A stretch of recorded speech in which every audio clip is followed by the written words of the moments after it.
It always begins quietly, not with alarms, not with panic, but with a single point of light, barely noticeable, drifting across a dark screen. Somewhere on Earth, in a room filled with monitors and soft mechanical hums, an astronomer leans closer. The sky, once again, has offered something new. Another object, another visitor, another name waiting to be assigned. They call it 3I/Atlas. At first, it feels routine, almost boring. A faint object appears beyond the familiar planets, moving slowly against the background stars. Software traces its path. Numbers settle into neat columns. Coordinates line up with quiet certainty. It slips into our charts the same way thousands of objects have before it. Calm, predictable, forgettable. Just another discovery, the kind that barely makes the news. The object moves along the ecliptic, the invisible plane where most things in our solar system travel. This path is familiar, comforting. It tells scientists they understand what they're looking at. It tells them this thing belongs to the rules they already know. Ice, rock, dust, a traveler shaped by gravity and time. Nothing more. For days, the data behaves. The object brightens slowly as it drifts closer to the sun. Telescopes across the world take turns watching it, passing the responsibility from night to night, continent to continent. It's quiet work, patient work. No one expects surprises this early. Then the first light curve comes in. At first glance, it looks normal, a simple graph. A gentle rise in brightness as the object reflects more sunlight. This is how comets behave. This is how asteroids behave. This is how the universe stays predictable. But one scientist pauses. The curve isn't smooth, not broken, not dramatic, just slightly off. A bend where there shouldn't be one. A tiny deviation. The kind you might blame on dust, or noise, or a tired sensor. The kind you ignore if you've been staring at data too long. So they do what scientists always do. They check again. Another observation comes in. Different telescope, different night, different sky. The bend is still there. Small, quiet, persistent. It doesn't scream for attention. It whispers.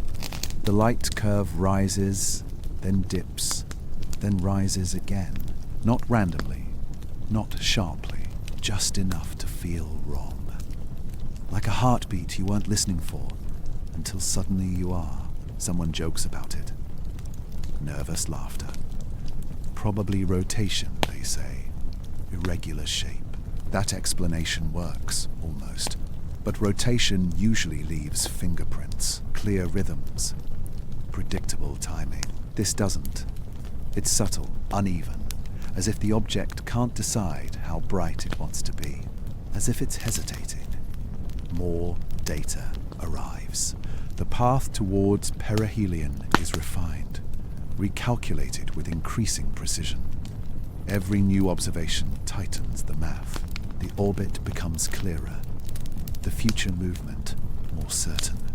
Yet the light curve refuses to settle. It bends again and again. Each bend is small enough to ignore, but together they form a question. What kind of object changes its brightness like this? In the control rooms and observatories, screens glow softly. Coffee goes cold. Conversations slow. No one says it out loud yet, but the mood shifts. This isn't excitement. It's unease, because the universe is loud when it wants attention. Explosions, flares, bursts of radiation, things that demand to be seen. This isn't that. This is quiet, calculated, almost polite. The object doesn't flare wildly like a comet shedding ice. It doesn't tumble chaotically like broken debris. Its reflectivity changes just enough to be noticed, and just enough to stay unexplained. A technician reruns the calibration.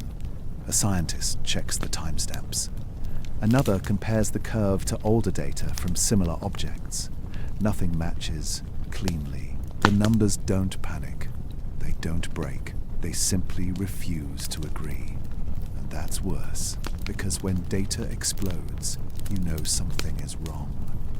When data whispers, you have to listen. The object keeps moving, silent, distant, unaware, or pretending to be. From millions of kilometers away, it reflects sunlight back toward Earth, photons traveling across space just to land on a sensor and bend a line on a graph. A line that should be smooth, a line that should be boring, but isn't. No headlines appear, no public warnings, no dramatic announcements. There's no reason yet. One odd light curve doesn't rewrite astronomy. Still, something has changed. The discovery no longer feels finished. It feels like the beginning of a sentence that stops halfway through. Late at night, someone scrolls back through the data again, frame by frame, curve by curve. The bends don't disappear. They don't grow worse either. They remain patiently wrong, as if waiting. The object has a name now, a label, a place in the archive. But labels don't explain behavior, and behavior is where meaning hides. The astronomers don't know it yet, but this is the moment the story truly begins. Not with the pulse, not with the heat, not with theories of machines or signals. It begins here, with a single glint of light, slightly out of shape, asking a question no one is ready to answer. And as 3I/Atlas continues its quiet journey toward the sun, toward perihelion, toward closer observation, that question follows it. Unresolved, uncomfortable, alive. Because in a universe ruled by patterns, the smallest break in symmetry is often the most dangerous thing of all. And this was only the first bend. As the days pass, 3I/Atlas keeps moving, slowly, silently, right on schedule. On paper, everything looks fine. Its path toward perihelion is clear now. Gravity pulls it inward, just like it has pulled countless objects before. The math is old, trusted. The same equations that guided spacecraft, predicted eclipses, mapped the solar system itself. This should be easy. But the numbers don't settle. They never do. Every few hours, new observations arrive. Telescopes in Chile hand off to Hawaii. Europe picks up where Asia leaves off. Different instruments, different teams, different skies, same object, same problem. The orbit calculations tighten, then loosen, then tighten again. Tiny corrections appear where none should be needed. Not errors big enough to cause alarm, but too consistent to ignore. It's like the object refuses to be pinned down. Someone updates the model. Someone else checks the assumptions. A third runs the simulation again, slower this time. The result barely changes. The anomaly remains. On a whiteboard, numbers are rewritten. Symbols erased, arrows added. The math says the object should behave one way. The sky says it doesn't. At first, the difference is measured in decimals, fractions so small they feel embarrassing to argue over. But astronomy lives in those fractions. Planets are found in them. Worlds are discovered because of them. And right now, those fractions are wrong. The brightness doesn't line up with distance. The reflectivity doesn't match surface models. The timing doesn't agree with rotation estimates. Each problem alone could be explained away. Together, they start to feel personal. Across the world, scientists reach the same quiet conclusion without ever speaking to each other. This shouldn't be happening. Not in anger, not in fear, in confusion. The object is approaching the sun. As it does, its behavior should become simpler, not stranger. Heat should drive off gas. Ice should crack. Brightness should increase smoothly. That's how these things work. Except this one doesn't follow the script. One dataset suggests it's tumbling. Another says it's stable. A third hints at something in between, like controlled motion pretending to be chaos. The light curve bends again, then straightens, then bends somewhere else. No rhythm, no clean cycle, no obvious cause. Someone mutters the word noise. Someone else shakes their head. Noise doesn't repeat like this. Noise doesn't agree across continents. Late at night, a scientist overlays data from 3 observatories. The curves don't match perfectly, but they rhyme. Same strange bends, same timing offsets, different instruments, same wrongness. That's when the mood shifts. Not dramatically, just enough. The room grows quieter. Jokes stop landing. Coffee cups pile up untouched. The feeling sets in that they're not chasing a mistake anymore. They're chasing behavior. And behavior implies rules. Rules imply intention, or at least structure. No one says that part yet. Instead, they focus on what they can measure. The object's speed changes slightly more than expected, barely noticeable, just enough to cause small orbital corrections. Solar radiation pressure could explain some of it, but not all. Outgassing? Possibly. But where are the tails? Where is the plume? Where is the mess? 3I/Atlas stays clean, too clean. It reflects light, but not like dust. It brightens, but not like ice. Its surface seems to change, then hold, then change again. As if it's choosing when to react. As perihelion draws closer, the updates come faster. The margin for error shrinks. The sun's influence grows stronger. This is when objects reveal their true nature. This is when comets shed their disguises. But this one remains restrained. The numbers stack up. Spreadsheets grow longer. Simulations multiply. Yet every attempt to force the object into a known category fails gently, politely, stubbornly. It never explodes the math. It just refuses to fit. In meetings, words like statistical outlier and model limitations get used more often. They're safe words, comfortable words, words that don't require imagination. Still, the question hangs in the air. Why does every model work, except when applied to this object? The data agrees on one thing.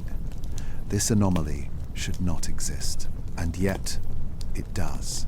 Someone suggests waiting. More data will clarify things. It always does. But time doesn't help. As days pass, the deviations don't vanish. They sharpen. They become clearer. The uncertainty doesn't grow. It focuses. Like a lens turning. At some point, a realization forms, not spoken, but felt. If this were random, it would look messy. If this were error, it would look inconsistent. But this looks not obviously, not dramatically, just enough to be unsettling. The object continues inward, closer to the sun. closer to scrutiny, its path remains calm. Predictable, almost reassuring. Everything about its motion says natural. Everything about its numbers says something else. And that contradiction becomes impossible to ignore. Outside the observatories, the world moves on. Traffic flows. Phones buzz. News cycles churn. No one knows that far above them, a small object is quietly challenging assumptions written decades ago. No one knows that the math we trust is blinking first. By the end of the week, one thing is clear. This is no longer just a discovery. It's a problem. A problem that refuses to be solved with better math alone. As 3I/Atlas drifts closer to perihelion, carrying its stubborn curves and misbehaving numbers with it, a deeper question begins to surface. Not yet about machines. Not yet about signals, but something simpler and more dangerous. What if the universe is showing us something, and we're trying too hard to make it behave? And if the numbers won't listen, what happens when the object gets closer still? It starts as a whisper, so faint, so easy to miss, that most people almost do, buried inside the brightness data of 3I/Atlas. A tiny rise appears. Then a fall, then another rise. Small enough to blame on chance, small enough to scroll past without stopping. At first, one astronomer notices it late at night, eyes tired, screen glowing softly in the dark. The graph looks the same as it always does, until it doesn't. There's a bump. Not sharp, not dramatic, just there. They zoom in. The bump appears again a short time later. Same size, same shape, same spacing. A coincidence, maybe. They mark it. Move on. But the next night, when new data arrives, the bump is back. Same place in the curve, same distance apart. A rhythm begins to form. Slow, quiet, persistent. At first, no one wants to call it what it looks like. A pulse. Because pulses belong to stars, to rotating neutron cores, to things that scream energy into the universe. Pulses are loud, violent, obvious. This isn't. This is subtle, almost polite. Like a clock ticking behind a wall. The brightness of 3I/Atlas rises, then falls, then rises again. Over and over. Not perfectly, not mechanically exact, but close enough to make people uncomfortable. Too close. Someone suggests rotation. Objects spin.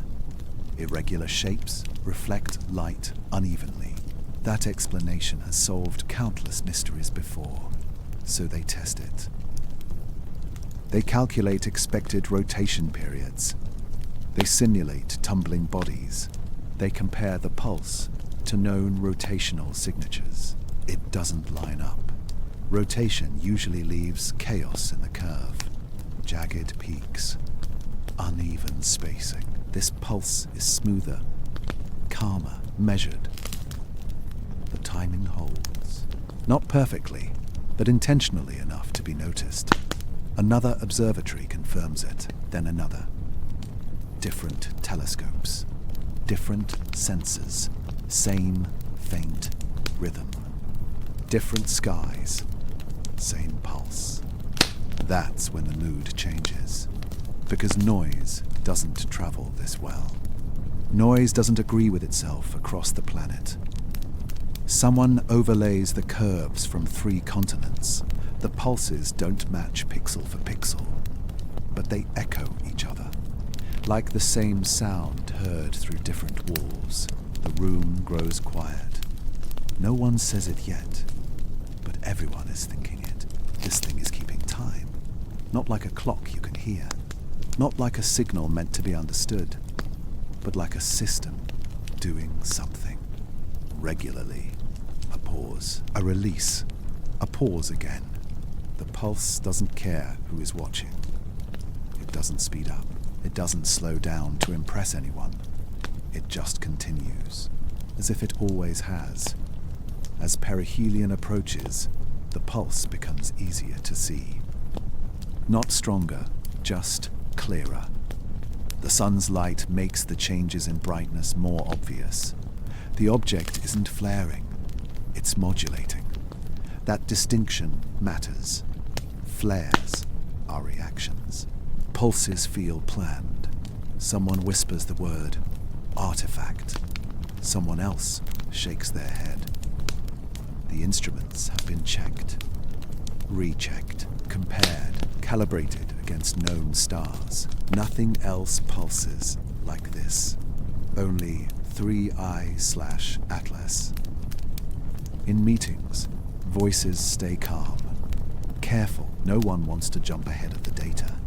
But the data keeps walking forward on its own. Each repetition tightens the knot. Every pulse raises the same question. What natural object keeps time without announcing itself? Comets spin. Asteroids tumble. But they don't do this. They don't pulse gently while flying through the inner solar system like they're following an internal schedule. The brightness changes are too controlled, too restrained, like a dimmer switch being turned just slightly, then back again. No exhaust, no debris cloud, no obvious cause, just behavior. At some point, a scientist runs a simple test. They remove all labels, all names, all assumptions. They look only at the curve, and the curve looks alive, not emotional, not conscious, but active, doing something. And that realization is unsettling in a way explosions never are, because explosions are accidents. Rhythms are choices. Someone finally says it out loud, half joking, half serious. It's almost like it's breathing. The room doesn't laugh, because no one can prove it isn't. The pulse continues, day after day, night after night, never demanding attention, never stopping either. The data doesn't tell anyone what it means. It just repeats itself patiently, as if waiting for the observers to catch up, as if saying, I will do this whether you understand it or not. Publicly, nothing changes. No announcements, no alerts. The world remains unaware that something strange is ticking quietly beyond Mars. But inside observatories, the question sharpens. If this is natural, then we don't understand nature as well as we think. And if it's not, the thought trails off before anyone finishes it, because finishing it changes everything. The pulse doesn't get louder as 3I/Atlas approaches the sun. It doesn't panic under heat. It doesn't break pattern. It holds. That's what scares people most. Whatever this is, it isn't fragile. As the object moves deeper into sunlight, the pulse keeps time against a backdrop of growing heat and radiation. It doesn't care. It doesn't react like a victim. It behaves like a system. And systems have reasons. By the end of the week, the word pulse appears in internal notes. Not officially, not formally, but it's there. Because no other word fits. The faint rhythm has crossed a line. It's no longer ignorable, no longer deniable. It's real, and it's repeating. As 3I/Atlas drifts closer to perihelion, carrying its quiet heartbeat with it, a deeper fear begins to surface.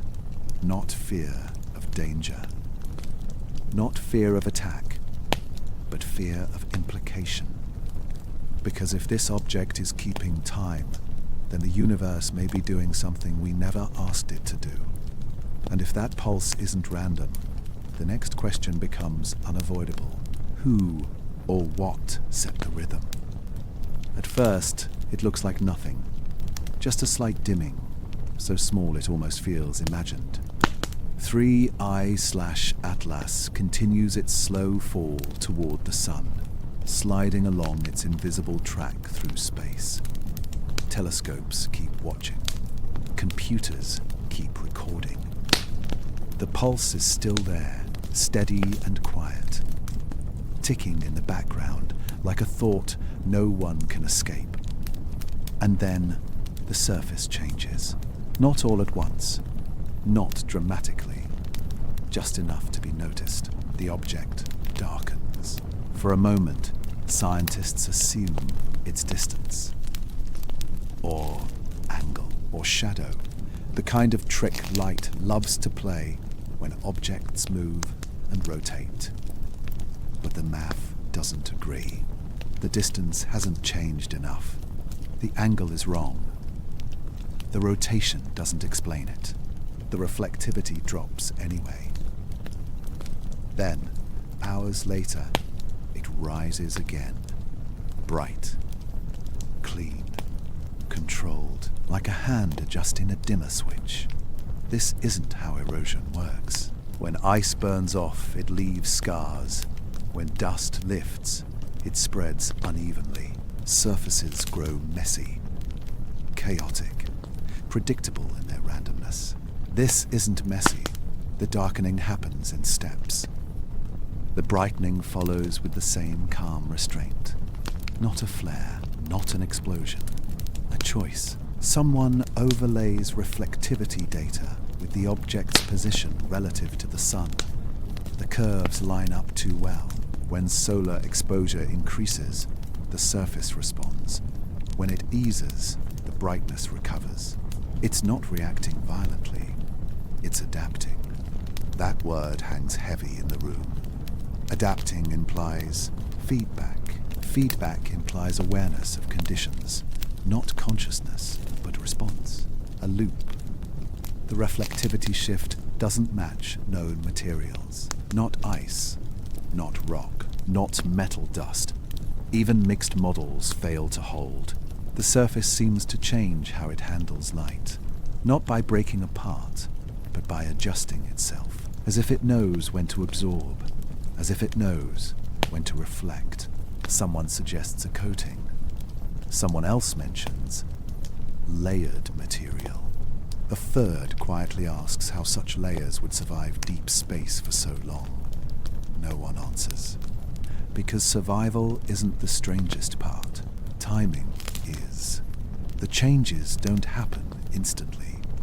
They occur with delay, as if the object waits, measures, then responds. Not panicked, not rushed, measured. And the pattern repeats.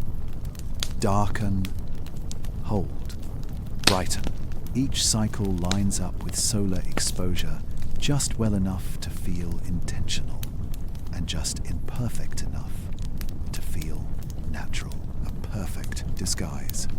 The pulse in the brightness data continues underneath it all, like a second heartbeat. Two behaviors, now overlapping, interacting. This is when doubt deepens into disbelief, because now there are layers to the anomaly. Not just a pulse, not just misbehaving numbers, but a surface that seems to manage light. Someone pulls up comparison data from known comets near perihelion. Their reflectivity changes are violent, ugly. Bright tails and gas clouds screaming into space. 3I/Atlas remains quiet. No tail, no plume, no debris cloud, just controlled shifts. A scientist leans back in their chair and exhales slowly. They're not afraid. Not yet. They're disturbed, because this doesn't feel like nature improvising. It feels like nature being edited. As days pass, the reflectivity changes become clearer. The surface appears to darken when heat increases, reducing absorption. Then brighten when conditions shift, releasing energy more efficiently. Thermal regulation, perhaps. The thought lands heavier than anyone expects. Regulation implies purpose. Purpose implies design, or evolution under constraints we don't understand. Either option is unsettling. Someone finally asks the question no one has wanted to touch. What if this isn't erosion at all? The room stays silent. Because erosion is passive, patterns are not. The reflectivity shift looks like a pattern pretending to be decay. A mask, a behavior that could pass as natural unless you watch long enough. And they are watching. Every hour brings new data. Every update tightens the web. The object continues to behave exactly wrong enough to stay interesting, and exactly right enough to avoid certainty. The sun grows brighter in its sky. Radiation increases. Solar wind pushes harder. Still, the surface holds. No runaway heating, no catastrophic shedding, just adjustment. At some point, someone notices something chilling. The reflectivity changes, lag behind solar input by a consistent amount of time. Not random, consistent, as if the object needs time to decide. The room grows colder, though nothing physical has changed, because now the anomaly isn't just visible, it's procedural. This is not what dead things do. The phrase isn't written anywhere. It doesn't need to be. Everyone feels it. Dead objects don't manage conditions. Dead objects don't delay responses.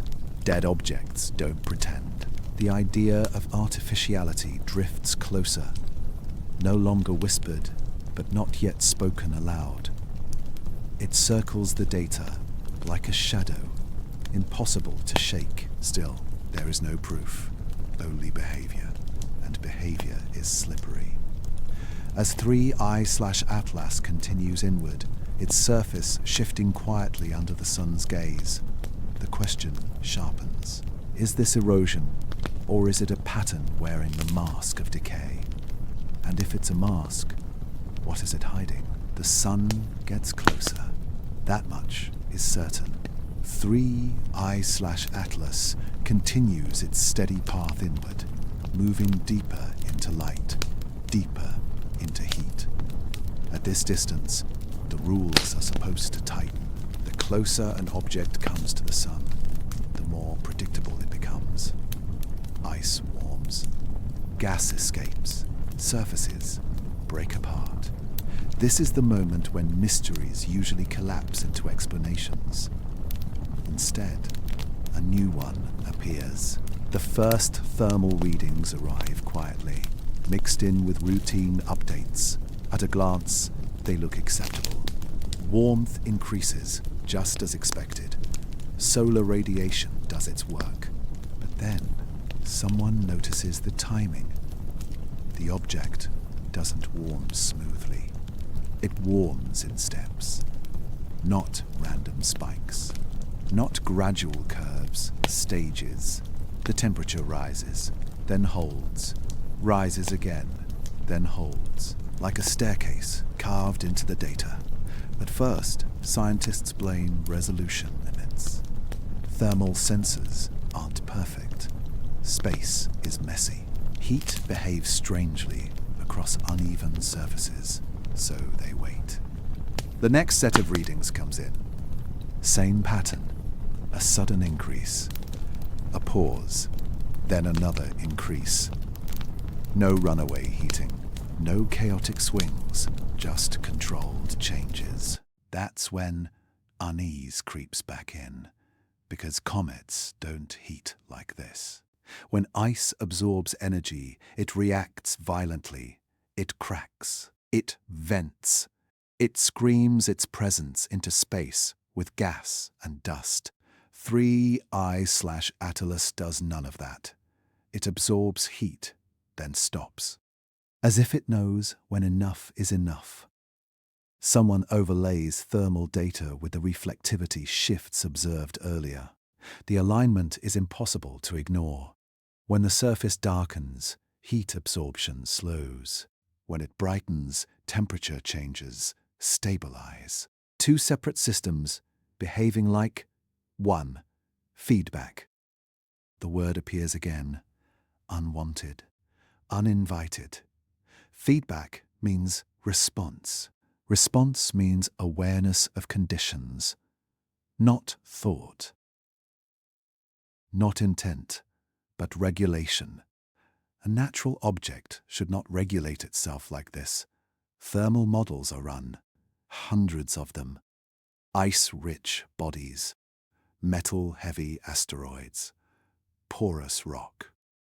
Exotic mixtures never found in nature. None fit cleanly. Some get close, but only by breaking other rules. They predict plumes that don't exist, tails that never appear, emissions that remain stubbornly absent. 3I/Atlas stays quiet, clean, contained. The temperature shifts aren't huge. That's the strangest part. They're modest, conservative, almost careful, as if overheating is being avoided, as if cooling is intentional. The object doesn't behave like something being destroyed by the sun.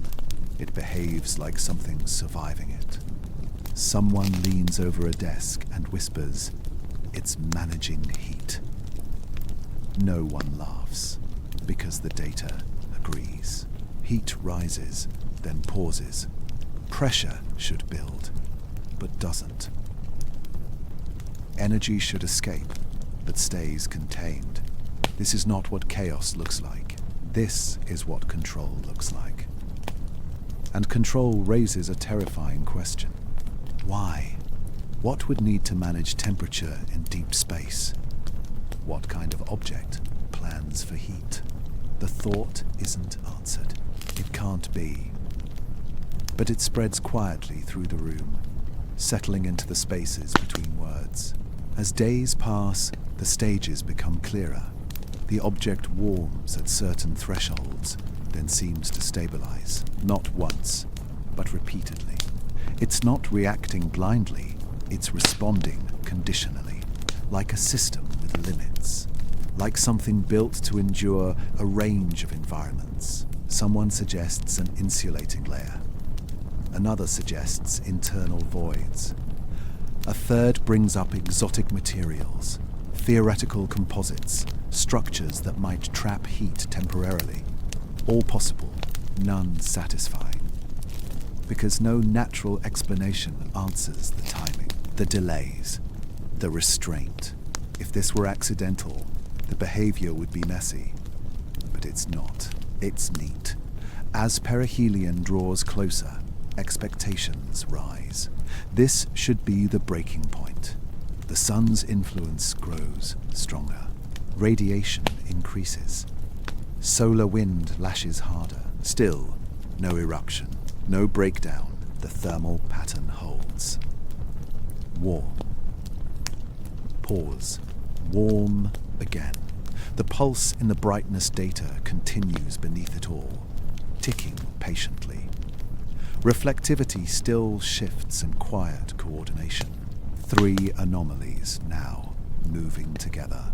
Light, surface, heat. 3 systems behaving as one. That's when fear finally edges into the room. Not fear of danger, but fear of implication. Because if this object is regulating heat, then someone, somewhere, thought about heat. They planned for it. They expected it. The idea of artificiality is no longer abstract. It no longer belongs only to whispered jokes or half-serious late-night conversations. It's standing in the data, uninvited, unavoidable. Still, no one says it officially. Instead, they keep measuring. They keep watching. They keep hoping the next update will break the pattern. It doesn't. As 3I/Atlas approaches the sun, the thermal shifts continue to arrive on schedule. Never early, never late, never dramatic, controlled, intentional. A scientist stares at the screen longer than necessary, not because they don't understand the numbers, but because they understand them too well. A scientist stares at the screen longer than necessary, not because they don't understand the numbers, but because they understand them too well. Dead objects don't behave like this. Dead objects don't manage energy. Dead objects don't survive hostile environments by adjusting in stages. And whatever this thing is, it's not panicking, it's prepared. Outside the observatory, the sun rises and sets like it always has. Life continues. No one feels the weight pressing inward from the edge of the solar system. But inside, a quiet realization takes shape. If this object were natural, it would already be falling apart. And if it's not, then the question shifts again. Not what is it doing, but why was it built to do this at all? As 3I/Atlas moves closer to the sun, holding its temperature steady against forces that should tear it open, one unsettling thought begins to settle in. This object isn't reacting to the environment. It was designed to handle it. And that leaves only one question worth asking next. Who or what expected it to come this close? No one announces it. There's no meeting titled after it. No email sent. No official line added to a report. It begins as a pause in conversation. A moment where someone almost speaks, then doesn't. Because by now, everyone in the room feels it. The patterns are no longer isolated. They are no longer accidental looking.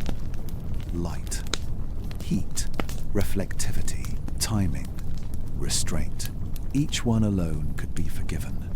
Together, they lean in the same direction, and that direction is uncomfortable.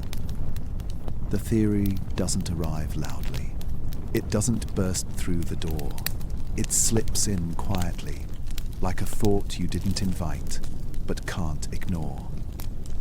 Regulation implies intention, not awareness, not emotion, not intelligence in the human sense, but intention. A system built to behave differently under different conditions. A structure that doesn't just endure stress, but manages it. Someone finally says it in a closed room, half a whisper, eyes still on the screen. What if it's not natural? The words hang there. No one laughs. No one argues. Because by now, they've all tried very hard to make it natural. They've bent models, stretched assumptions, invoked rare materials and exotic physics. Nothing holds. 3I/Atlas refuses every familiar category. It doesn't behave like a rock. It doesn't behave like ice. It doesn't behave like debris. It behaves like a system. Design systems don't have to be perfect. They just have to be purposeful. And this object is purposeful in the most unsettling way possible. It hides. If this were artificial, it would be doing exactly what it's doing now. Nothing flashy, nothing aggressive. No signal screaming into space, no obvious structure casting shadows. Just quiet behavior, tuned carefully enough to pass as natural. A whisper. Someone pulls up historical data. Known anomalies, past objects that confused astronomers before eventually revealing themselves. They all had tails, jets, sudden outbursts. This one doesn't. It stays clean. As if cleanliness is the point. The idea spreads slowly, not as belief, but as permission. Permission to ask questions that were previously off limits. If it's artificial, then what kind of artificial object would choose silence? Not a probe announcing arrival, not a weapon, not a beacon. Something else, something patient, something designed to pass through, not arrive. The phrase interstellar debris gets mentioned, then quietly discarded. Debris doesn't regulate heat. Debris doesn't pulse. Debris doesn't adapt its surface to sunlight. Debris doesn't pretend. A scientist flips through simulation after simulation, watching them fail in gentle, frustrating ways. The data refuses to break. It just refuses to fit. And that's the worst kind of problem. Because fitting is how understanding happens. Someone suggests the object might be ancient, not active in the sense of doing something now, but built long ago with passive systems that still function. That idea lands hard, because ancient things don't announce themselves either. They just endure. If this object was designed, it wasn't designed for us. It doesn't care who notices. It doesn't adjust when observed. It doesn't speed up, slow down, or react to scrutiny. It continues on its path with quiet confidence. That's when another thought creeps in. What if this isn't communication? What if it's infrastructure? A device doesn't need to speak to be useful. It only needs to do what it was built to do. And maybe this is doing exactly that. The whisper grows louder, not in volume, but in weight. Artificial doesn't mean hostile. Artificial doesn't mean alive. It just means made. And the universe is old enough for almost anything to be made. Someone finally says the hardest sentence in the room. If it is artificial, it's not broken, because broken things behave erratically. They leak. They fail. They reveal themselves. This doesn't. It behaves like it's working, as intended. The silence around that idea is heavy, because intention implies origin, and origin implies a story that doesn't include us at the center. Publicly, nothing changes. Press releases remain careful. Words like anomaly and ongoing analysis do the work of keeping panic away. But internally, the shift has already happened. The object is no longer being studied as a curiosity. It's being watched closely. Not because it's dangerous, but because it might be meaningful. The difference matters. As perihelion approaches, the sun tests the object harder. Heat rises, radiation increases, the environment grows hostile. Still, the systems hold. The whisper becomes harder to ignore. If this were random, it would have failed by now.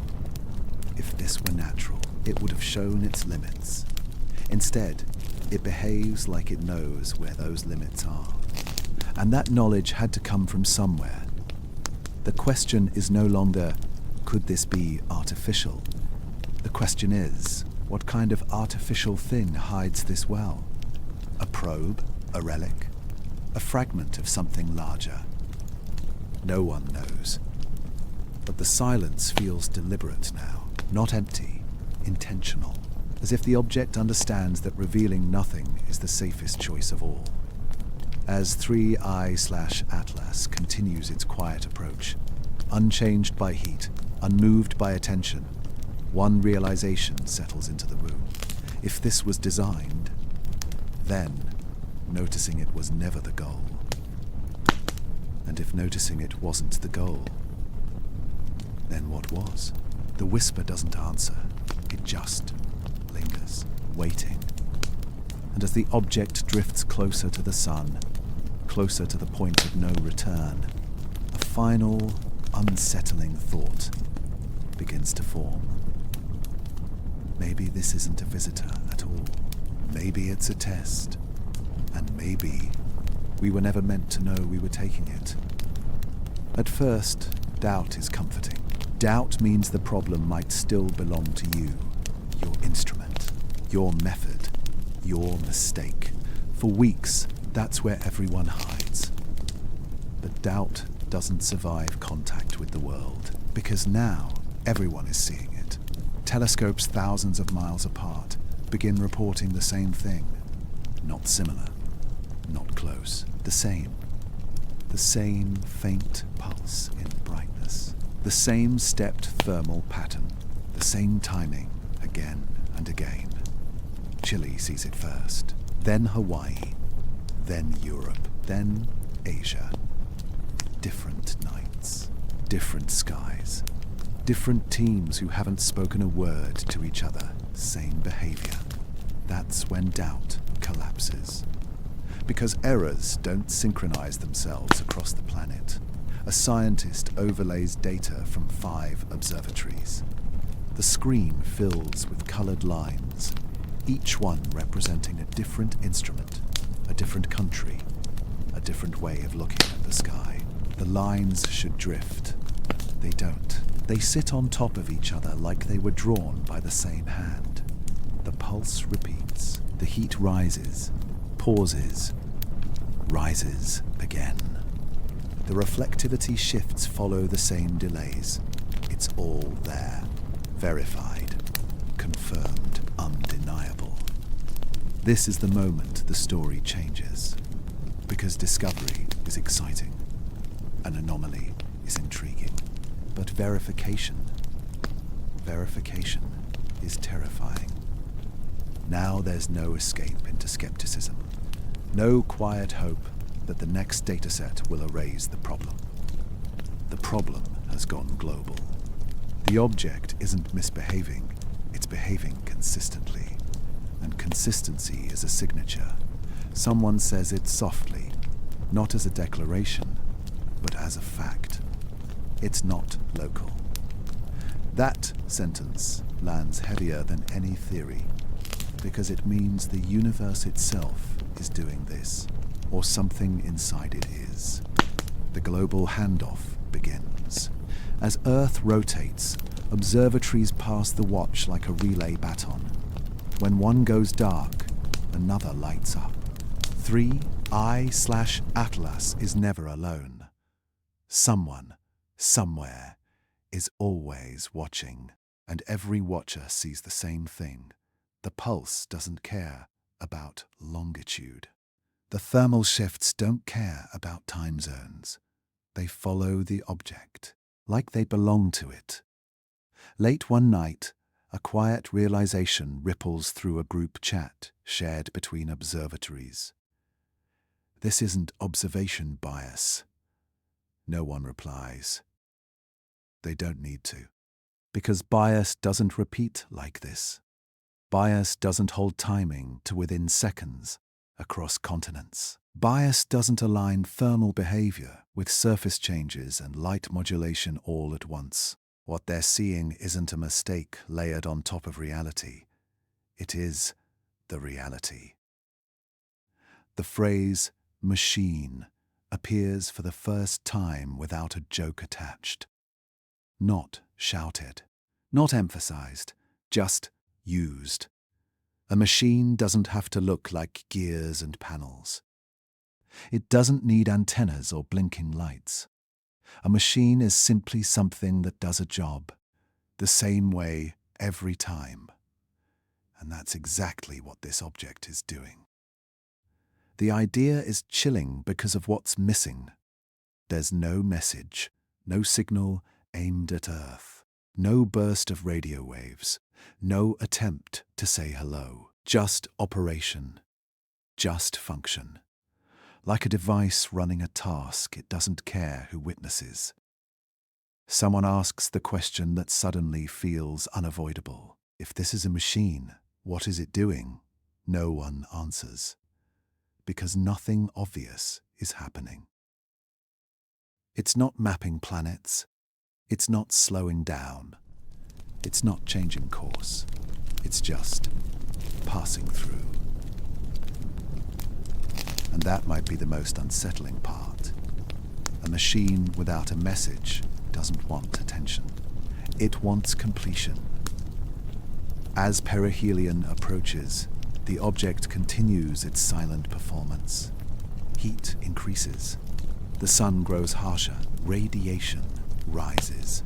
Still, the patterns hold. Global eyes watch as the object absorbs, reflects, regulates, pulses, never breaking character, never slipping. If this were a performance, it would be flawless. And flawless things are rarely accidental. The realization spreads beyond science now. Not to the public, not yet, but within the community itself. The tone of conversations shifts. Less excitement, more restraint. They are no longer asking what it is. They are asking what it's for. Someone points out something that hadn't mattered before. The pulse isn't random, but it's also not efficient. It wastes energy, which means it might not be signaling at all. It might be maintaining internal balance, or synchronizing internal systems, or simply running a process that doesn't care who's watching. A heartbeat, not for others, but for itself. That thought is strangely intimate and deeply unsettling, because it suggests autonomy, not intelligence, not awareness, but independence. The machine, if that's what it is, doesn't need us.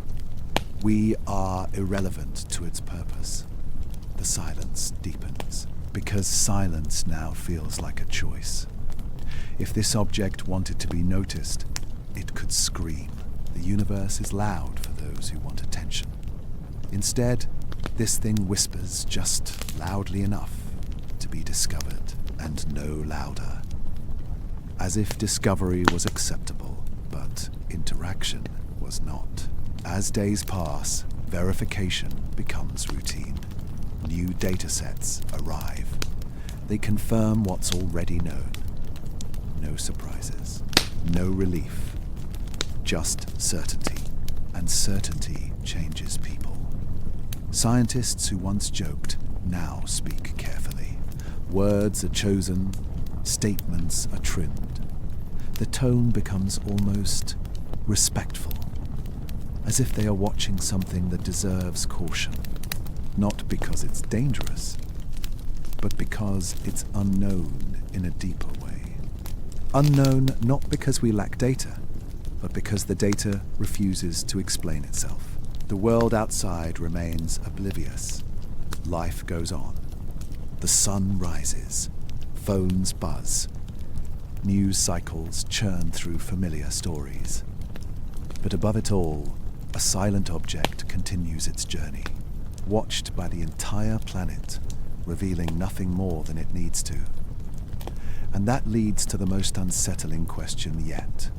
If we are observing a machine, and it has no message, then maybe the message was never meant for us. Maybe the message is the act itself. And if that's true, then we are not the audience. We are the witnesses. And witnesses are rarely prepared for what comes next. When the world finally notices, it doesn't panic. That surprises everyone. The first public statements arrive, wrapped in calm language, clean sentences. Safe words, phrases, polished until they reflect nothing back. An object of interest, under continued observation. No confirmed anomalies. The tone is steady, reassuring, almost comforting. From the outside, it looks like control. From the inside, it feels like restraint, because behind every carefully chosen word sits a room full of people who know exactly how strange this has become. The data hasn't changed. The patterns haven't softened. The pulse hasn't stopped. But none of that appears in headlines. Instead, the message is simple. There is nothing to worry about. And maybe that's true. But worry isn't what's growing. It's something quieter, something heavier. The public sees charts, orbits, a distant object moving through space. Most people scroll past it without stopping. Another space story, another scientific curiosity. But for those watching closely, the calm feels unnatural. Questions begin to surface online, not loud ones. Curious ones, careful ones. Why so little detail? Why no images? Why the delays? Official answers arrive quickly and say very little. Analysis takes time. More data is needed. We're confident in current models. Confidence becomes the currency, but confidence without explanation doesn't calm everyone. Inside research centers, the mood is different. Conversations are quieter now. Voices drop instinctively, even when discussing equations and graphs, because something has shifted. This is no longer just a scientific puzzle. It's a narrative problem. How do you explain a discovery when you don't understand its origin? How do you speak about something that behaves like it was designed without ever using the word designed? So the statements stay empty, not false, just hollow. And the emptiness begins to weigh on the people writing them. Emails are rewritten again and again. Every sentence is examined for implication, not for accuracy, but for meaning, because meaning is dangerous. Meaning invites interpretation, and interpretation invites fear.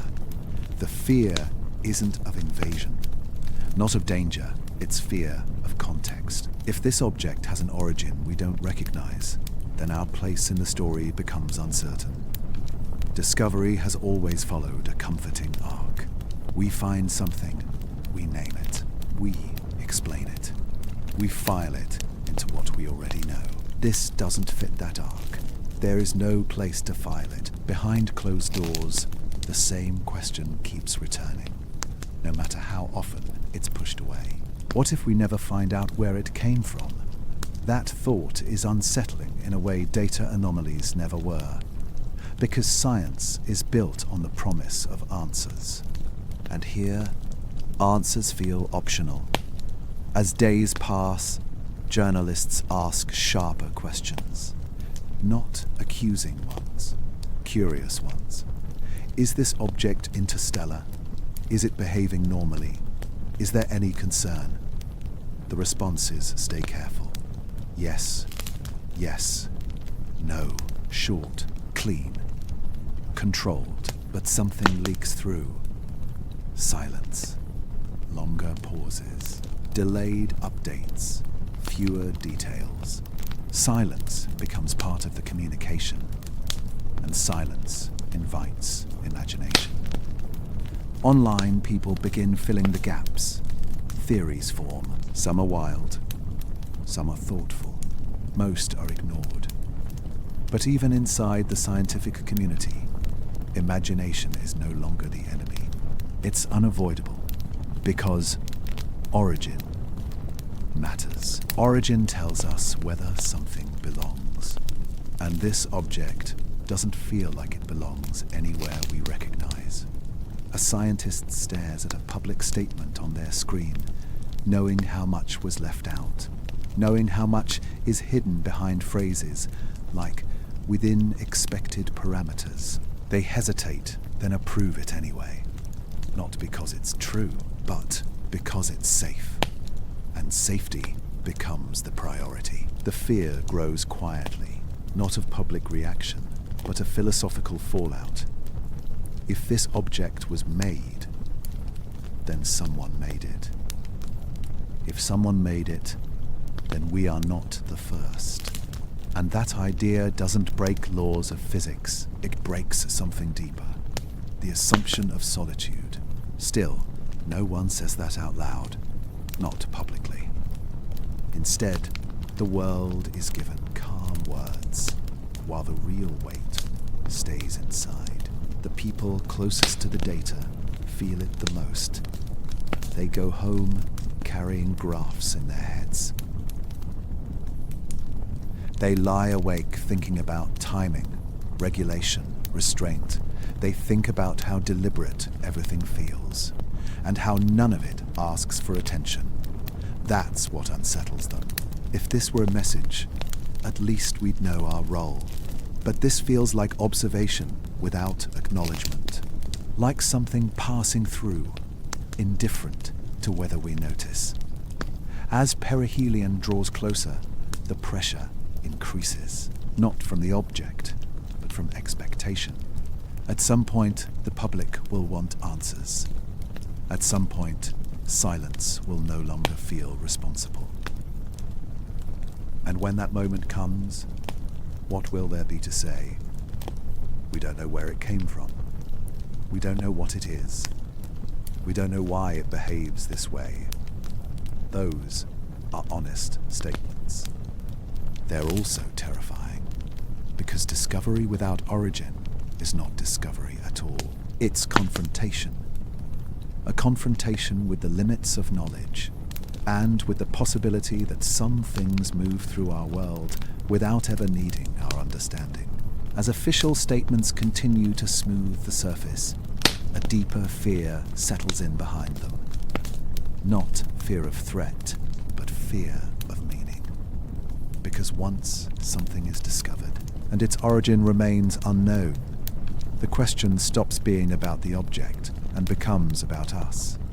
What does it mean to find something when we can't place it in our story? And if this discovery refuses to explain itself, how long can calm words hold back the truth? At first, no one notices. The updates don't stop. They just thin out. A day passes without new charts.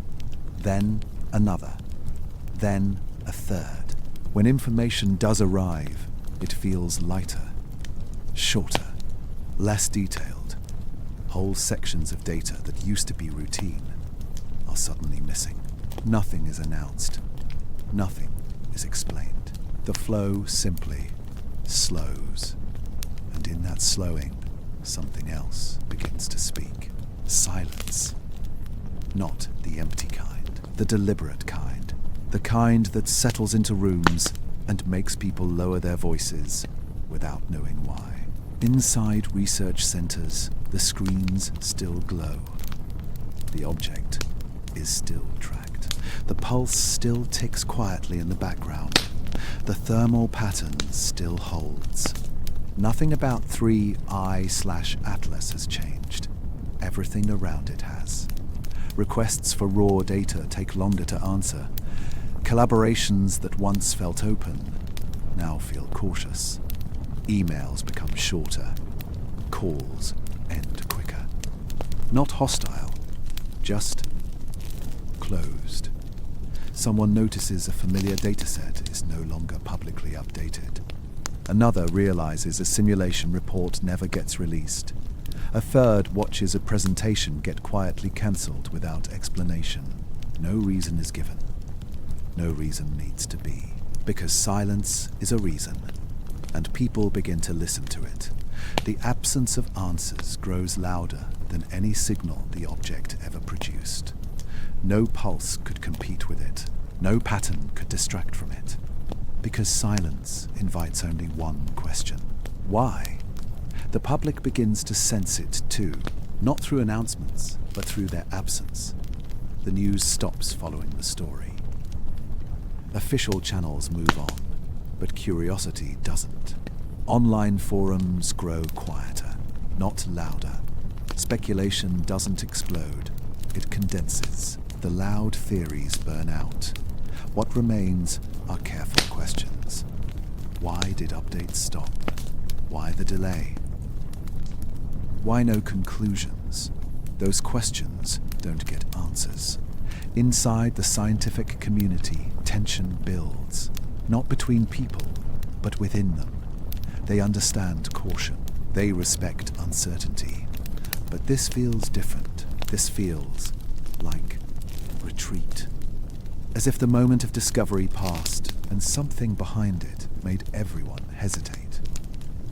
A scientist scrolls through old data late one night, revisiting the early days when everything was shared freely. The graphs haven't changed. The patterns are still there. Nothing new has emerged to explain them. Nothing old has vanished. So why the silence? The thought forms quietly, reluctantly. What if the truth was found too early? What if understanding arrived before language could catch up? Because science depends on explanation, on models, on causes and effects. And this object refuses all of that. It doesn't break rules. It skirts them. It doesn't announce itself. It passes through. It doesn't threaten. It persists. How do you explain something that behaves like it was designed when design itself cannot be proven? You don't. You wait. But waiting has a cost. Silence changes how people think. Without answers, the human mind fills gaps with meaning. The longer the quiet lasts, the heavier it becomes. Some begin to wonder if there are answers, just not ones that can be shared yet. Not because they're dangerous, but because they're incomplete, or worse, because they're complete in the wrong way. Because a complete answer that points to an unknown origin does more damage than no answer at all. Silence becomes protection. Protection from misunderstanding. Protection from panic. Protection from admitting limits. As days turn into weeks, the object moves on. It passes perihelion without incident. No eruption. No change in behavior. Just consistency, as if it did exactly what it came to do, and nothing more. And still, no explanation arrives. The silence stretches, and in that stretch, a realization begins to take shape. Maybe the discovery wasn't the object. Maybe the discovery was the boundary. The edge of what we can explain without changing how we see ourselves. Because the universe has always been vast, dangerous, mysterious. But it has also been impersonal. Rocks don't care. Stars don't plan. This object feels different. Not alive. Not aware, but not accidental either. And that in-between space is where language fails. So silence steps in to do the work, not as censorship, but as admission. An admission that something was seen and not fully understood. The absence of answers becomes a kind of answer itself, because if nothing can be said, then something important must be missing. As 3I/Atlas drifts farther from the sun, carrying its quiet patterns back into the dark, the silence around it deepens, not because interest has faded, but because questions have grown too large to rush, and one of them lingers longer than the rest. Was the truth found too early, before we were ready to name it? Or too late, after the moment to understand it had already passed? The silence doesn't answer. It just remains. And in its stillness, it leaves us alone with the most unsettling thought of all. Maybe the universe spoke, and we only noticed after it stopped. At some point, without anyone marking the moment, the focus changes. 3I/Atlas is still there, still moving, still behaving exactly the same. But the way it's being watched is different now. The object passes perihelion quietly, without ceremony. No flare, no collapse, no dramatic reveal. It does exactly what it has always done, and keeps going. Unchanged, indifferent, the sun throws everything it has at the object. Heat, radiation, pressure.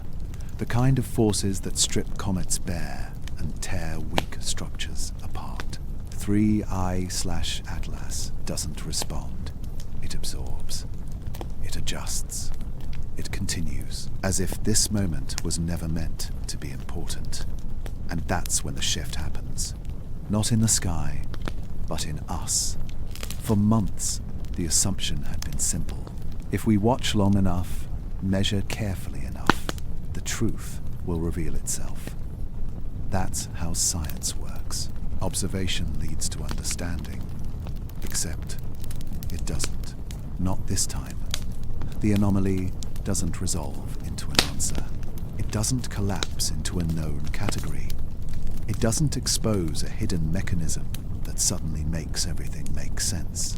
It just remains consistent, coherent, unexplained. The object's indifference becomes impossible to ignore. It doesn't react to attention. It doesn't change when data collection increases. It doesn't acknowledge that an entire planet is watching it pass. It was on this path long before we noticed, and it will continue long after we stop.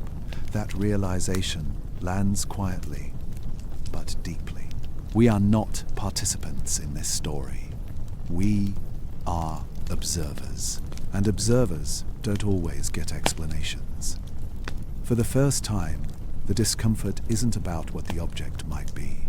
It's about what we assumed ourselves to be. For centuries, discovery followed a pattern. We looked out, found something new, and slowly pulled it into our understanding. Every mystery eventually bent under enough observation. This one doesn't bend, and that forces a new thought to surface. Maybe observation has limits. Maybe seeing something clearly does not mean knowing what it is. The data is excellent now, better than ever. Global coverage, clean readings, consistent behavior. There is nothing more to collect, and still, nothing clicks. That's when the question shifts. Not what is it, but why do we expect to understand it at all? 3. I/Atlas never claimed to be meaningful. It never asked to be interpreted.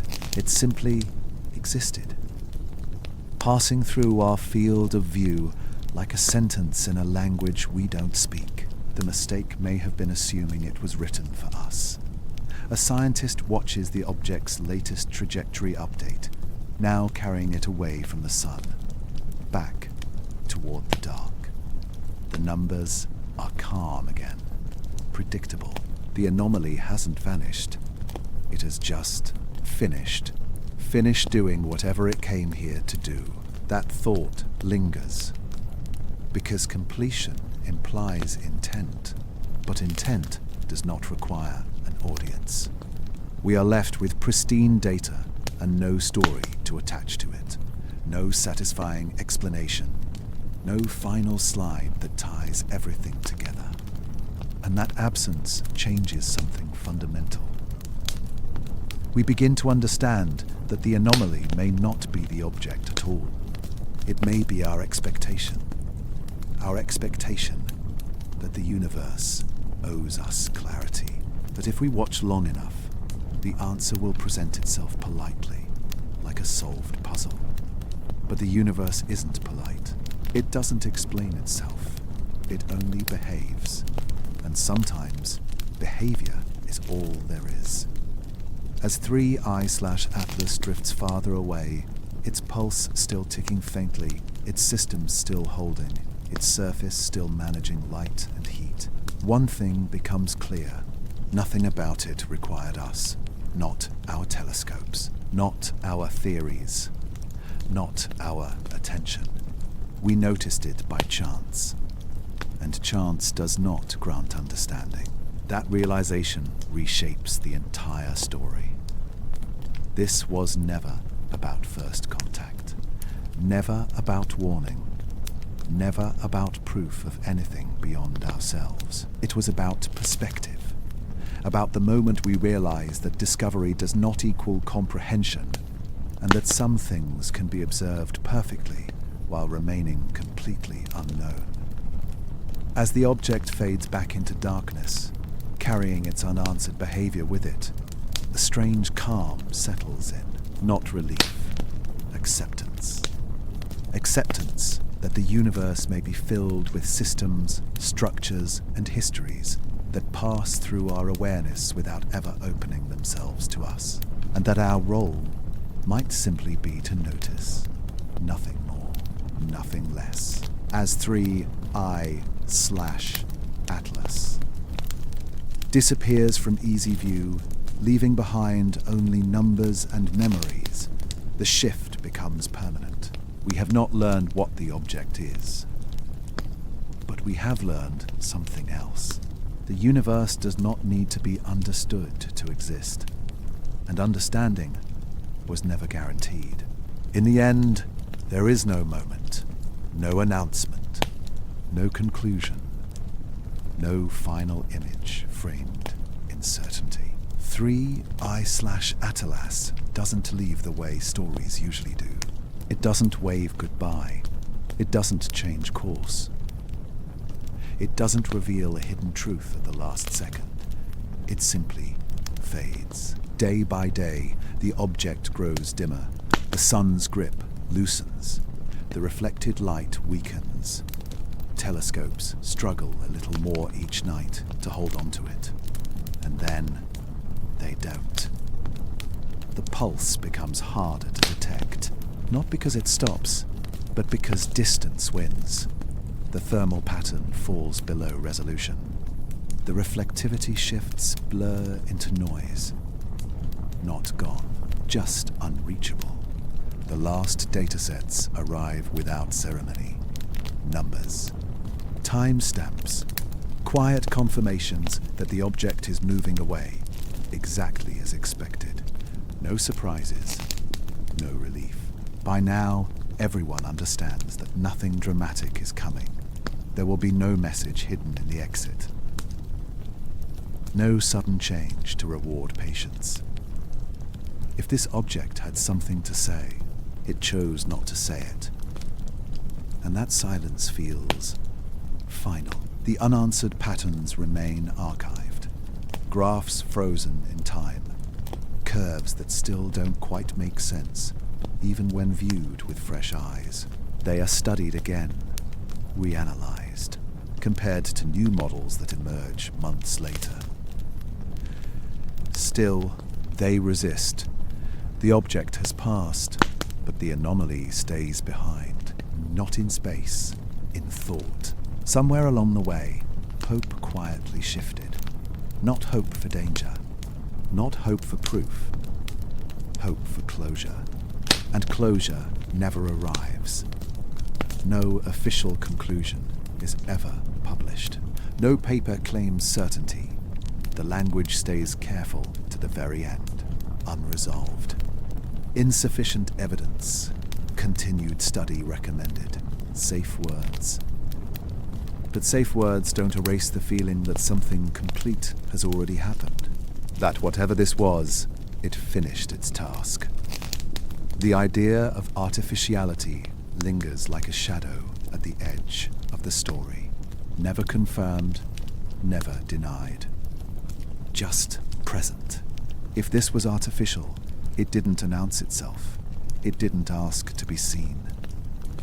It didn't demand recognition or understanding. It behaved, and then it left. That absence of communication becomes its loudest statement. Because intelligence, if it existed here, chose silence over contact. Not secrecy, not deception. Silence. And silence forces a final question to surface. One that feels heavier than all the others combined. Were we meant to notice it at all? Maybe noticing was accidental, a byproduct of curiosity and luck. A coincidence between its path and our technology. Maybe this object has passed through other systems before, unnoticed, unrecorded, uninterpreted. maybe it will pass through others again. And maybe that is the point. Not to speak, not to reveal, but to exist. The universe is vast enough to hold things that do not care if they are seen. Old enough to contain systems whose stories are not meant for us. 3I/Atlas may have been one of those things, a fragment of a larger process, a machine without an audience, a relic with no obligation to explain itself. As the object slips fully into darkness, becoming just another entry in a database, a strange calm settles over the story. Not disappointment, not fear. Acceptance. Acceptance that something extraordinary can happen, quietly, without rewriting our world or validating our theories. That discovery does not always lead to meaning. Sometimes it only leads to humility. We looked out into the dark. We saw something move. We measured it carefully.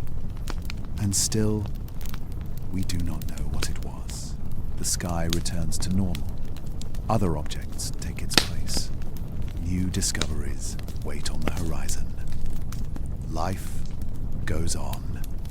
But somewhere beyond the reach of our instruments, 3I/Atlas continues its journey, unchanged, indifferent, complete, leaving behind only patterns, only questions, only the unsettling possibility that the universe is full of things that pass us by, not because they are hidden, but because they were never meant to stop.